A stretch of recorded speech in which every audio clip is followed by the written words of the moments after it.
A Johnson COVID-19 vaccine could get the green light for emergency use authorization today. And if that happens, it could be rolled out to the public as soon as next week. It would be the first single-dose vaccine in the U.S.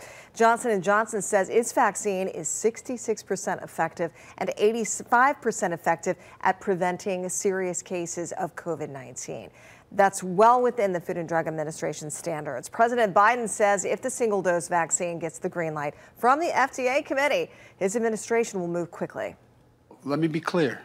We are going to do this the right way. The FDA will decide on emergency use authorization of a vaccine based on science, not due to any political pressure from me or anyone else.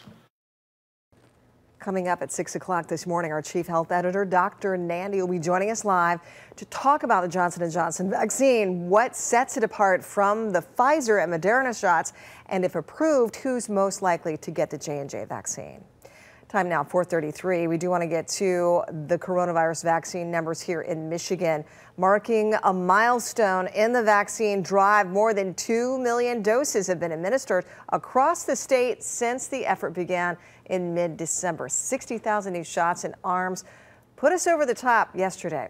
Governor Gretchen Whitmer marked the occasion with the statement saying, in part, "This is an incredible milestone, but we still have a lot of work to do. Let's get to it." And that's reflected in the state's other numbers. 48 more deaths were reported due to COVID-19. The virus has now claimed 15,453 Michigan lives. There were also nearly 1,400 new cases confirmed on Thursday. The total to date now is more than 585,000. This comes as we've learned 23 workers at a Whole Foods store in Detroit have tested positive for COVID-19. The Detroit Health Department is offering rapid testing to nearly 200 other employees at that store there on Mack Avenue. Those who are infected will not be allowed back in the business until they get a negative test result. The company is also working to get all employees vaccinated. We continue to follow the U.S. military's airstrikes against 2 Iranian-backed militia groups in Syria. This morning, we're learning that at least 1 person was killed and several others left wounded. The airstrike happened last night, and it marks the U.S. military's first known action under the orders of President Joe Biden. The airstrikes follow rocket attacks aimed at American and coalition forces in the region over the last 2 weeks. The Pentagon says that the airstrikes were authorized not only as a response to those attacks, but also to deal with ongoing threats to personnel in the region.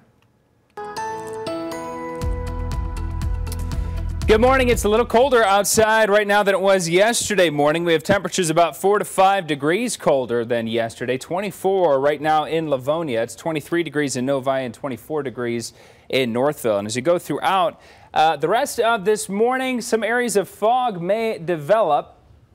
And as the sun comes up, we'll still have bright skies and the clouds will lift, and it'll be a bright day today. 23 right now in Independence Township. A wider view, high pressure right on top of southern Michigan, and that blue H is a good sign. That means sinking air, light wind. It typically means a bright sunny day is ahead, and that's exactly what we're going to have today. But this morning, temperatures are way below freezing. We're going to be around 20 degrees, 7 a.m. to 8 a.m., and with some areas of fog possible, not for everybody, but you may encounter some fog.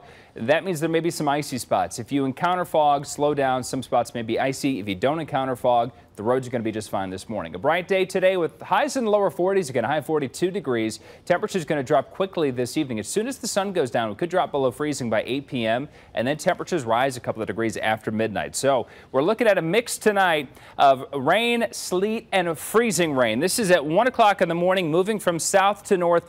This is freezing rain as it begins. So midnight to about 4 in the morning, there may be icy roads. After that, it warms up above freezing after 4 a.m., and tomorrow afternoon, we'll have a high of 48 degrees. Chance of rain before 9 o'clock in the morning tomorrow. The rest of the day looks dry. 20% chance of an afternoon shower Sunday with a high of 50. We'll have highs back to 40 Monday and Tuesday.